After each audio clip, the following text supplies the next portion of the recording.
Porque una mayor aceptación política en la comunidad LGTBI es una problemática para la ciudadanía y en general para la sociedad. Nosotros escogimos esto porque a pesar de que se está dando una mayor inclusión de la comunidad LGTBI, esto no es en todos los partidos políticos.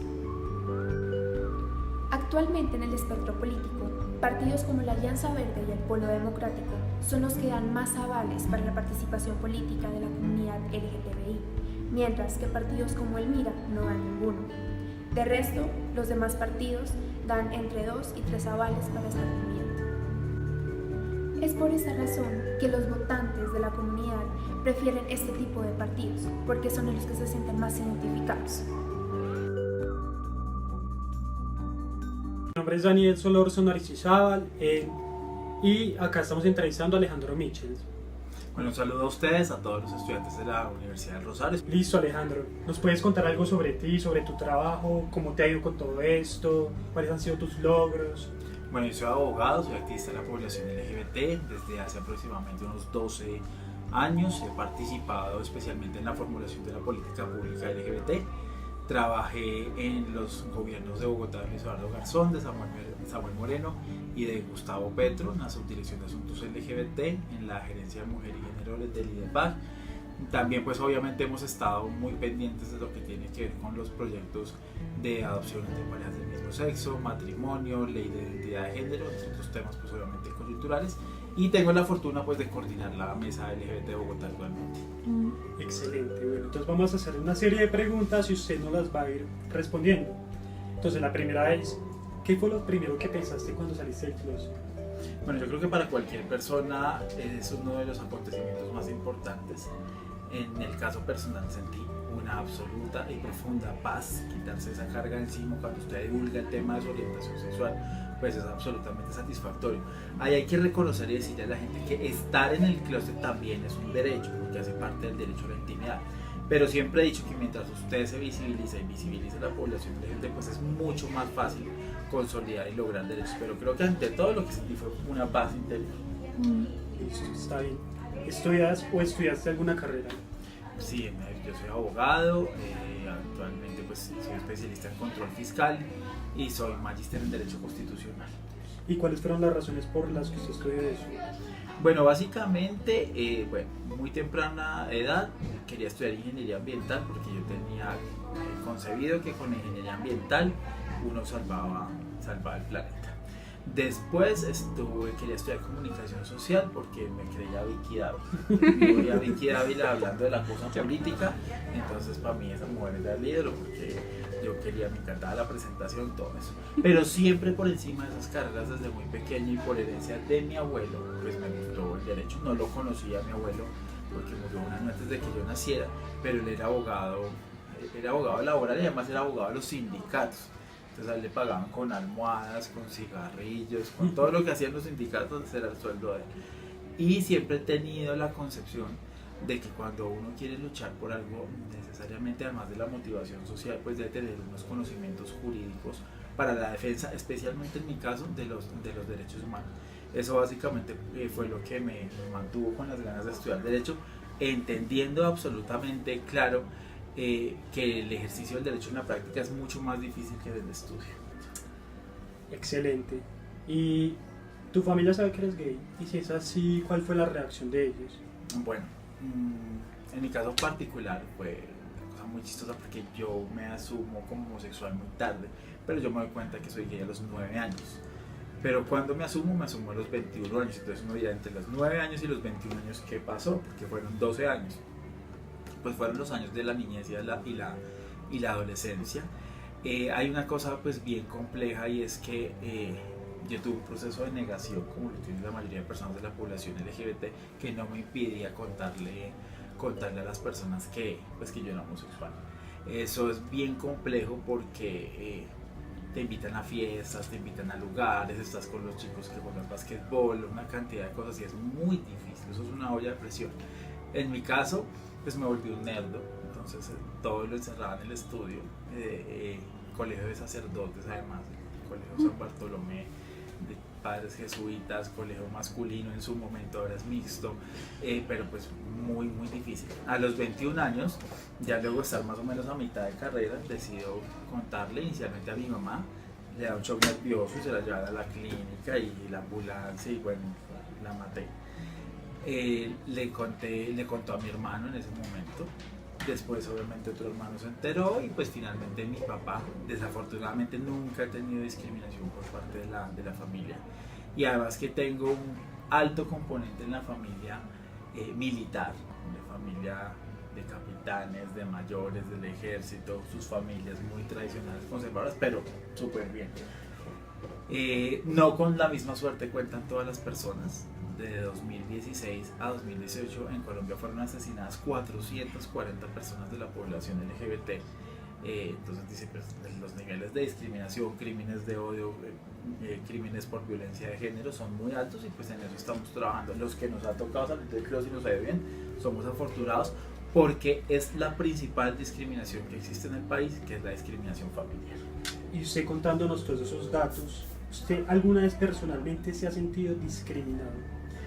En el momento en que salí del closet, que es una ruptura incluso de sí mismo, cuando tú sacas todo eso que tienes dentro, que quieres explorar, que eso es una olla de presión, y empiezas a manifestar tu orientación de una forma, entonces te vistes distinto, te pintas el cabello, muchísimas cosas, porque quieres contrarrestar a una sociedad que hegemónicamente ha sido patriarcal, ha sido machista. Entonces pues obviamente esa ruptura hace que se te note más la maricada, como se dice vulgarmente, y el hecho de que se te note más hace que la sociedad te señale, te discrimine, se burle. Yo no he sufrido afortunadamente violencia física, pero sí violencia verbal, entonces el grito en la calle, cosas así. En el caso mío, pues la facilidad que se tiene es que hay autoestima y hay carácter, pero no en todas las personas es lo mismo. Entonces el grito que te digan maricón, o te digan loca, o roscón, o pirobo, o lo que sea en la calle, no es lo mismo frente a mí que a una persona que tenga una autoestima baja, un carácter bajo, que va con la discriminación. Entonces digamos, sí he sido un afortunado y logro y trato. Mi activismo se enfocó mucho en el tema del espacio público, que es donde ocurre la mayor violencia contra personas LGBT, que hace uno, digamos, trabajar en red de afecto para fortalecer autoestima y carácter. ¿Y usted qué le aconsejaría a todas las personas que están pasando por esa situación de discriminación dentro de los hogares o en los sitios de trabajo, de estudio? Hemos establecido 4 niveles de discriminación: la familiar, la escolar, atravesada por temas de matoneo escolar o bullying; la laboral, en donde hay dos vertientes, que es el tema de acceso a un empleo y permanencia en un empleo. Entonces, acceso para personas trans, pues no hemos visto una gerente de la vivienda, una mujer transexual, o no hemos visto si ellas definitivamente las hemos podido sacar de la prostitución, o las hemos podido sacar de la peluquería, porque esa fue la barrera y el espacio que les dejamos como sociedad. O qué pasa cuando me despiden de mi trabajo porque se enteraron que soy lesbiana o soy homosexual. Pero también qué pasa con la discriminación social en el espacio público, que es una dificultad pues muy grande. Lo principal que se le dice a la gente es el tema de denuncia, que creo que es muy importante. Ahora hay penalización de cualquier tipo de discriminación, hay rutas de atención en las alcaldías locales y municipales, que no se queden callados, ahí sí, como dice el dicho, que denuncien en todos esos actos de discriminación. Excelente. Y a partir de todo esto, ¿cuál es su rol dentro de la comunidad LGBTI entonces? Bueno, yo me metí en este cuento sin ningún tipo de pretensión. Esto empezó hace 12 años. En ese momento había un programa que daban en City TV a mediodía, que se llamaba Mujeres en Línea, y a mí me hicieron una entrevista en ese programa. Hasta ahí, pues muy normal. La entrevista era sobre el rol de la psicología frente al tema de la orientación sexual. No hubo ningún problema con esa entrevista. Después de esa entrevista, aquí en Chapinero había el Centro Comunitario LGBT, y me dijeron, ay, mira, ¿por qué no te vuelves voluntario de acá del Centro LGBT? Iba como en cuarto año de Derecho. Luego de ese cuarto año empecé a hacer asesoría jurídica a la gente que iba allá, el consultorio jurídico, y me dijeron, coordino el grupo de hombres gay de los días martes.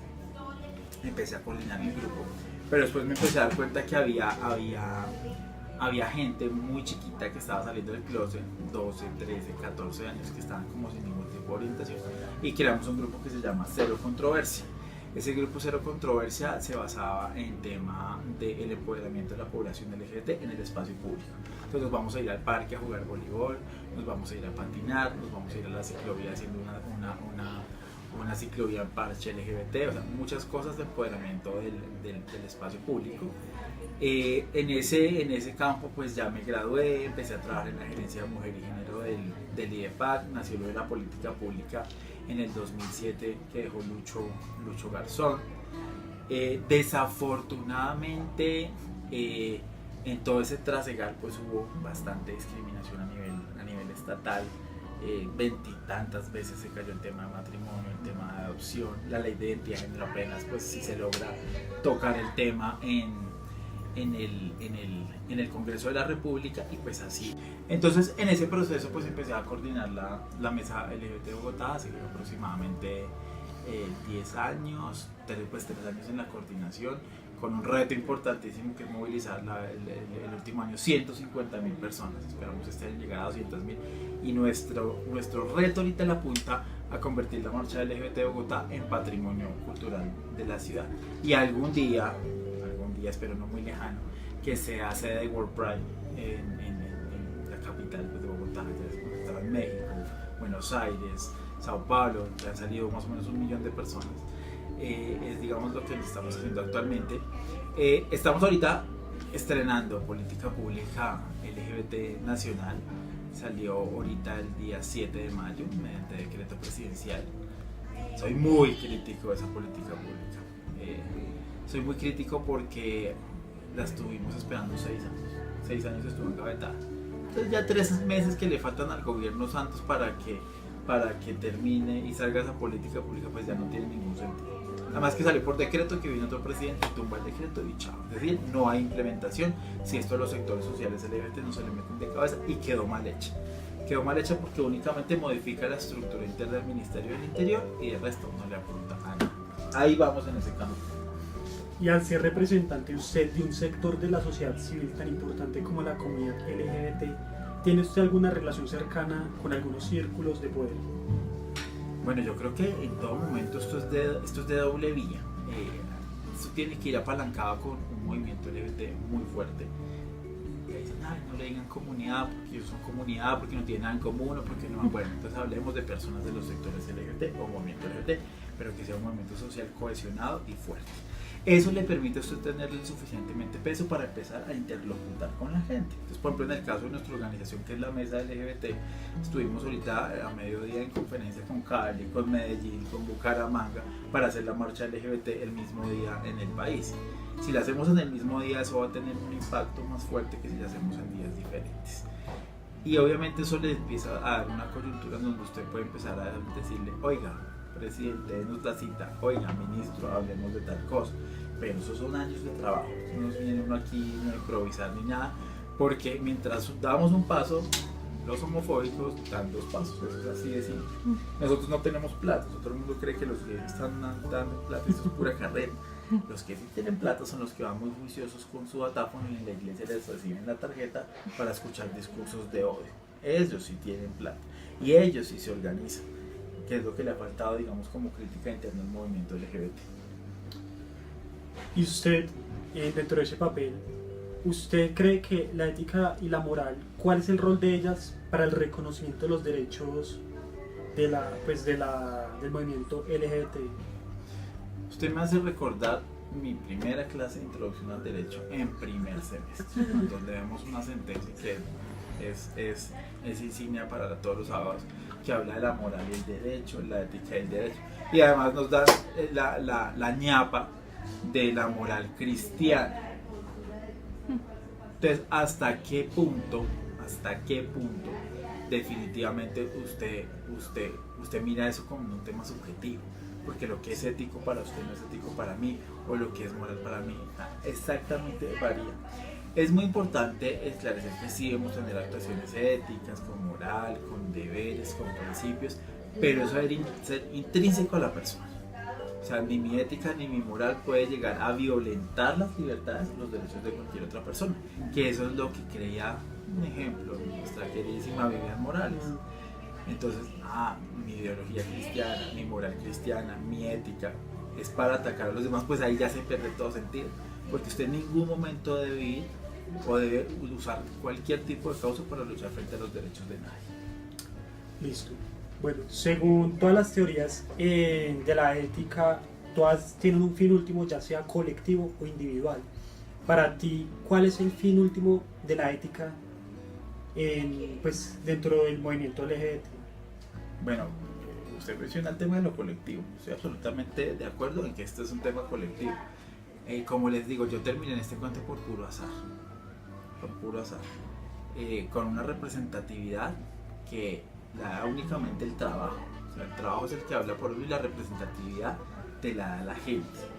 Lo que les decía ahorita, uno tiene que saber en qué momento cumple el ciclo y en qué momento para.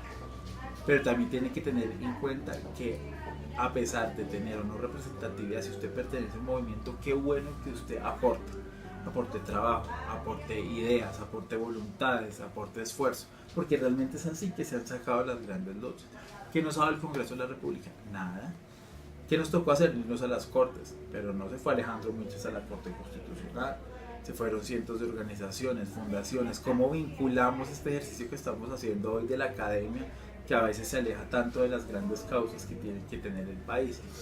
Entonces sí, pensar en colectivo, las metas a largo plazo. Hace unos meses decía que la meta era la política pública LGBT nacional, ahora digo que es una defensiva de política.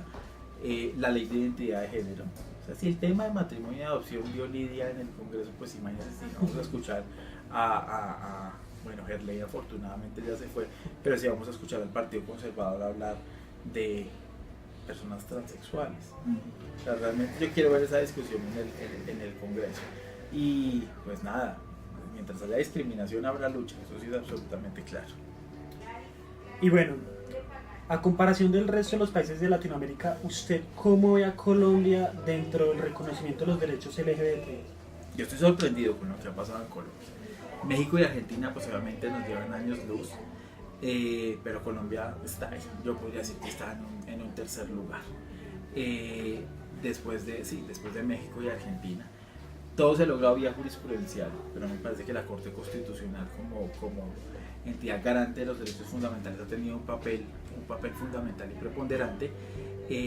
¿Cuál es la dificultad? Que tenemos muchos derechos en Colombia, pero realmente la discriminación todavía sigue siendo muy alta.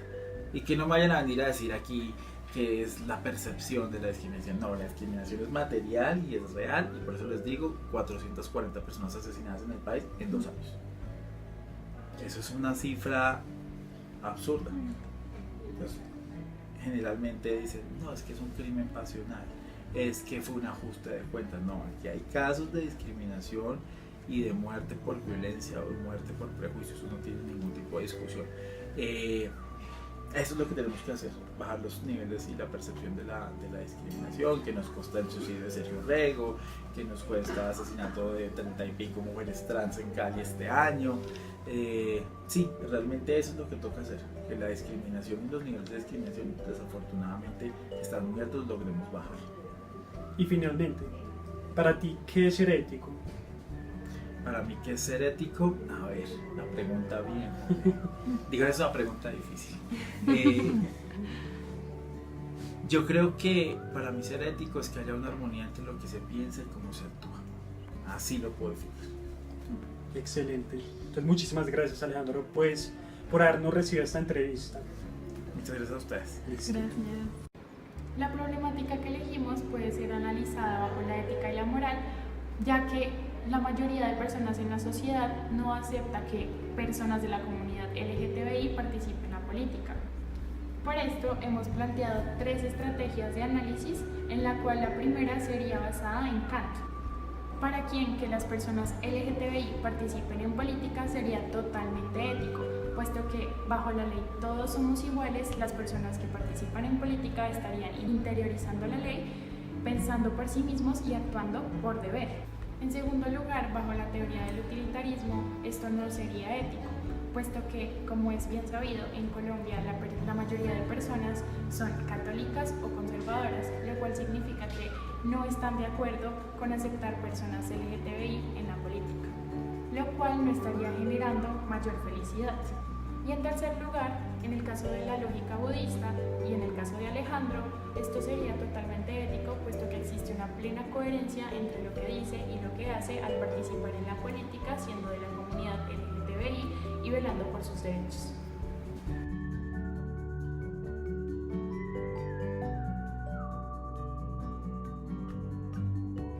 Sí, esta didáctica nos permitió conocer y entender más la problemática, aunque ya estábamos un poco enteradas del tema, igual nos ayudó a relacionarnos más con nuestra realidad política actual.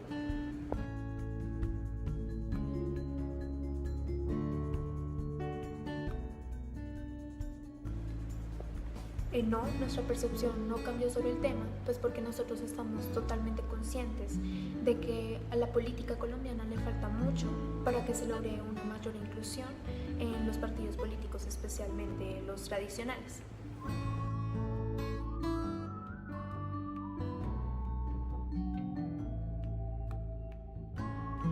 Si lo vemos del punto de vista del utilitarismo, del cual no es ético, Entonces llegamos a la conclusión de que se necesita una mayor aceptación de la sociedad para que paren episodios de discriminación y para que se logre una mayor aceptación en el espectro político.